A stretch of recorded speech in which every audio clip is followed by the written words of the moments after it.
انگریزی کا ایک باروب لفظ ہے فرانزک۔ اس کا مطلب ہے کسی جرم کی تفتیش کے سلسلے میں سائنسی طریقہ کار اور تکنیک کو استعمال کرنا۔ جب پولیس انگلیوں کے نشانات یا ڈی این اے کے تجزیے کی مدد سے کسی کو شناخت کرتی ہے تو گویا وہ فرانزک کرتی ہے۔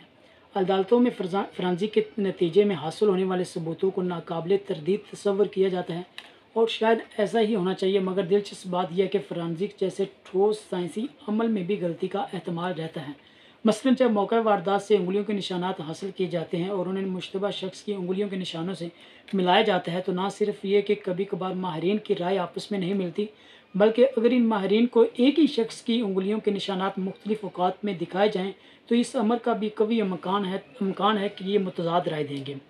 فرانزک کی سائنس کے دیگر شعبوں حتیٰ کہ ڈی این اے کے تجزیوں میں بھی ماہرین کی منقسم رائے کے شواہد نوٹ کیے گئے ہیں۔ دوسری مثال، فرض کریں کہ ایک اسپتال میں 100 مریض ہیں جنہیں مختلف قسم کی بیماریاں لاحق ہیں۔ اگر ان 100 مریضوں کو 10 ڈاکٹر مختلف اوقات میں دیکھنے آئیں تو غالب امکان یہی ہے کہ ان تمام ڈاکٹرز کی تشخیص اور مرض کے علاج کا طریقہ کار دوسرے ڈاکٹر سے مختلف ہوگا۔ خاص طور سے نفسیاتی عوارض میں مبتلا لوگوں کے بارے میں تو ڈاکٹروں کی رائے ایک دوسرے سے متضاد بھی ہو سکتی ہے، کیونکہ نفسیاتی امراض کے معاملے میں ڈاکٹر کا فیصلہ عموماً موضوعی نوعیت کا ہوتا ہے۔ لیکن حیرت کی بات یہ ہے کہ جن معاملات میں صرف حقائق کی پڑتال کرنی ہو وہاں بھی اکثر ڈاکٹر متفق نہیں ہو پاتے، جیسے کہ ایکس رے رپورٹ۔ بعض اوقات ایسے سارے معاملے میں بھی ڈاکٹروں کی رائے ایک دوسرے سے نہیں ملتی ہیں۔ یہ مثالیں نوبل انعام یافتہ مصنف ڈینیل کہنمین نے اپنی نئی کتاب نوئس میں دی ہیں اور بتایا ہے کہ کیسے اہم ترین معاملات میں بھی فیصلہ سازی کے وقت فحش غلطیاں سرزد ہو جاتی ہیں۔ ڈینیل کہنمین نے میرے پسندیدہ لکھاریوں میں سے ایک ہیں۔ ان کی کتاب تھنکنگ فاسٹ اینڈ سلو ایسی کتاب ہے جسے انسانی نفسیات کی بائبل کہا جا سکتا ہے۔ نوئس قدرے ضخیم اور خشک کتاب ہے۔ اس میں ڈینیل کہنمین نے ان تعصبات کی نشاندہی کی ہے جو فیصلہ سازی کے وقت ہم پر غالب آ جاتے ہیں۔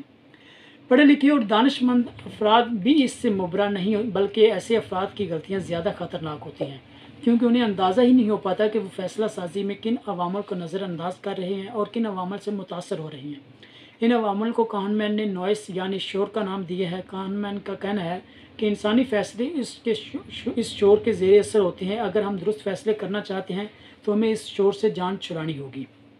کہنمین نے لکھتا ہے کہ 1973 میں مارون فرینکل نامی ایک شخص نے امریکہ کے نظام عدل میں انہی عوامل کی نشاندہی کی اور بتایا کہ کیسے اس نظام میں بینک لوٹنے والے ایک مجرم کو 0 سے 25 سال قید تک کی سزا سنائی جا سکتی ہے، جس کا مطلب یہ ہے کہ مجرم کی سزا کچھ بھی ہو سکتی ہے اور اس کا دار و مدار مختلف عوامل یعنی شور پر ہے، جن میں جج صاحب کا موڈ بھی شامل ہے۔ فرینکل نے کوئی اعداد و شمار تو پیش نہیں کیے، البتہ اس نے چند ٹھوس مثالوں سے ثابت کیا کہ امریکہ کے نظام عدل میں اصلاحات کی ضرورت ہے۔ مثلاً اس نے بتایا کہ ایک مقدمے میں 2 لوگوں پر ایک جیسا الزام ہے۔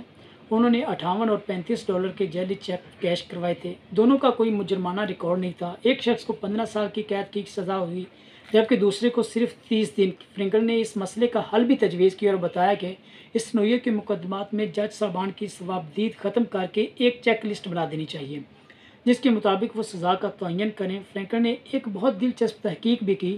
اس نے امریکہ کے مختلف اضلاع سے 50 ججوں کو بلوایا اور انہیں چند فرضی مقدمات میں فیصلہ لکھنے کے لیے کہا۔